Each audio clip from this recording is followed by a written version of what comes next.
ഇപ്പൊ ചേച്ചി video call വിളിച്ചപ്പോഴത്തേക്കാ ഞാൻ ഷോ ഇവരല്ലേ കഴിഞ്ഞ മാസം ഡിവോഴ്സ് ആയത് ന്യൂസ്. ഇത്ര മനോഹരമായിട്ട് പോകുന്ന ഒരു ഫാമിലിനെ ആണല്ലോ ഇടയ്ക്കിടയ്ക്ക് പിടിച്ച് ഡിവോഴ്സ് ആക്കട്ടെ. ഇപ്പൊ ഈ കഴിഞ്ഞ മാസത്തെ ഡിവോഴ്സ് കൂടെ അത് കഴിഞ്ഞു. ഇനി അടുത്തത് എപ്പോഴാണ്? അടുത്ത മാസമായിരിക്കും.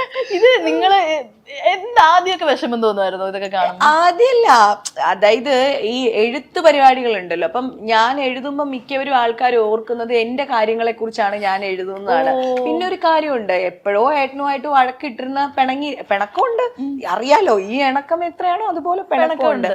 ആ ഒരു സമയത്ത് എനിക്കൊരു ചെറിയ കയ്യബദ്ധം പറ്റി ഞാനൊരു എന്താ പറയാ, എന്നെ വായിക്കുന്ന ആൾക്കാരുണ്ട്, എന്റെ വായിക്കുന്ന, അപ്പം അവരും നമ്മളുമായിട്ട് ഇങ്ങനെ ചാറ്റ് ചെയ്യുക, അവരുടെ കമന്റ്സ് ഒക്കെ വായിക്കുക, അയ്യോ അങ്ങനെ പാടില്ല ഇങ്ങനെ വെള്ളി, ഇത്രയൊക്കെ ഞാൻ പ്രതീക്ഷിച്ചിരുന്നുള്ളൂ. പക്ഷെ ഈ പോസ്റ്റ് ഇട്ട് കഴിഞ്ഞ ഒരു 2 മിനിറ്റിനുള്ളിൽ എനിക്ക് മനസ്സിലായി, അയ്യോ ഇത് റൂട്ട് മാറി പോകുന്നു.